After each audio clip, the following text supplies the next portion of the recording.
Force news में आपका स्वागत है। यदि आपने अभी तक चैनल को सब्सक्राइब नहीं किया है तो तुरंत करें।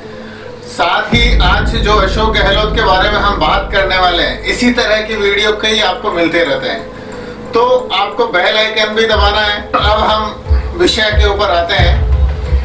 अशोक गहलोत आखिर कांग्रेस के राष्ट्रीय अध्यक्ष क्यों नहीं बन पाए? वह युवा 1982 के अंदर ऑटो रिक्शा से चल के राज्य मंत्री पद की शपथ लेने जब संसद भवन पहुंचा था, 40 साल बाद ऐसा क्या हो गया कि वही व्यक्ति कांग्रेस का अध्यक्ष बनते बनते रह गया। इस मुद्दे पे थोड़ी विस्तार से चर्चा करेंगे, लेकिन एक एक पल कीमती है।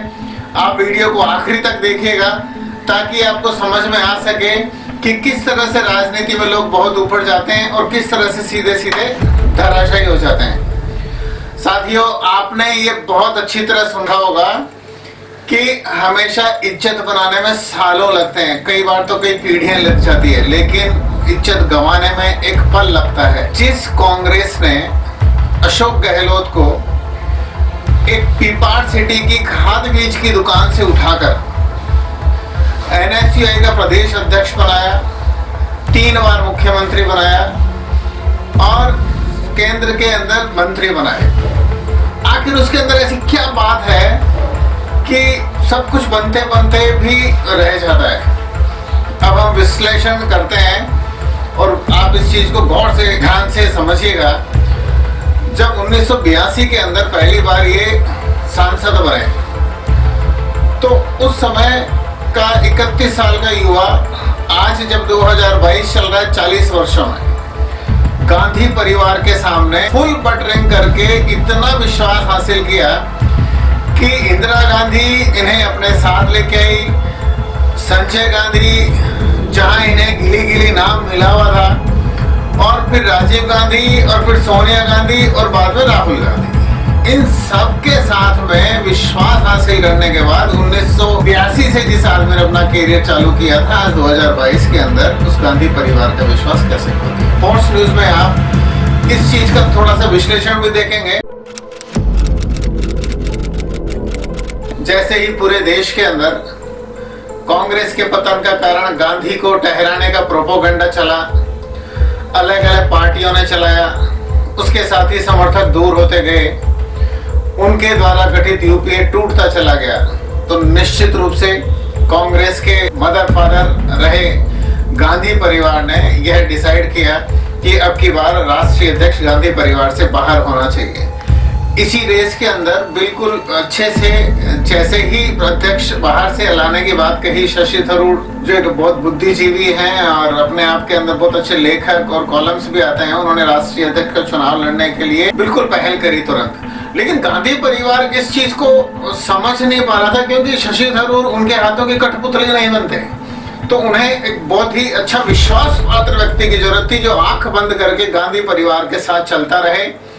ऐसे में उनके सामने जो नाम आए, एक मल्लिकार्जुन खड़गे का, एक अशोक गहलोत का, एक दिग्विजय सिंह का, एक पी चिदम्बरम। अब इन चारों नामों में से विचार करने के बाद में, चूंकि अशोक गहलोत ने बहुत राज्यों के अंदर जब संकट आए वहां बाड़ेबंदी करके सरकारें सुरक्षित की थी, रणनीति में माहिर थे, गांधी परिवार के भी एक तरह से बिल्कुल फुल फेथ के इंसान, गुजरात के चुनाव के अंदर भी इन्होंने वहां पर 77 सीट लाके और बिल्कुल कांग्रेस के अंदर गुजरात कांग्रेस में जोश भर दिया था। इसलिए इन चारों नेताओं से ऊपर अशोक गहलोत थे।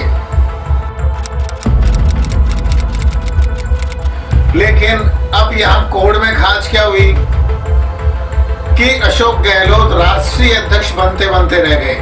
आप इस चीज को विचार करके गौर करना, अगर गहलोत राष्ट्रीय अध्यक्ष बन जाते, निश्चित रूप से रणनीतिकार थे, कई राज्यों के अंदर अशोक गहलोत मुख्यमंत्री बनाते खुद, क्योंकि राष्ट्रीय अध्यक्ष का काम है आला कमान। फिर हर राज्य में, चाहे छत्तीसगढ़ हो, चाहे मध्य प्रदेश हो, चाहे गुजरात हो, चाहे गोवा हो या मणिपुर हो, जहां भी मुख्यमंत्री बनाने की बारी आएगी अशोक गहलोत की ही चलती। लेकिन बहुत शर्म की बात है, जी हाँ, यह बिल्कुल सच है कि अशोक गहलोत अब वो उसके अंदर वो जोश और खरोश नहीं रहा। अब सिर्फ षड्यंत्र करना उनके दिमाग के अंदर का एक बहुत बड़ी चीज है। आप यूं समझिए कि जो इतने सारे सीएम बना सकता था, खुद से सीएम की कुर्सी नहीं छूट रही, उस परिवार के कहने पे जो 40 साल से बहुत कुछ दिया, मतलब खाद बीज की निपाट सिटी की दुकान से उठा के राजस्थान के मुख्यमंत्री तक जिसको लेकर आए, वो आदमी उनके कहने पे उनकी इज्जत को नीलाम करने के ऊपर लग गया कि मैं सीएम तो नहीं छोड़ूंगा, भले ही मेरे को राष्ट्रीय अध्यक्ष भी छोड़ना पड़े।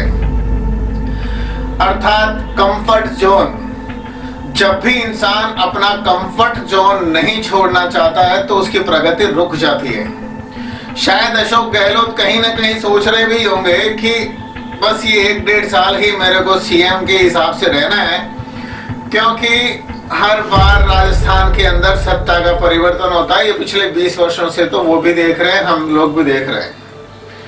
लेकिन आप ये समझिए कि एक आम आदमी की कमजोरी होती है कंफर्ट जोन नहीं छोड़ना। व्यापारी को घाटा कब होता है? जब वो एसी में से नहीं निकलता। मजदूर अपना कंफर्ट जोन छोड़कर ज्यादा संघर्ष नहीं करता। एक छोटा बिजनेसमैन अपना कंफर्ट जोन छोड़कर आकर नहीं जाता।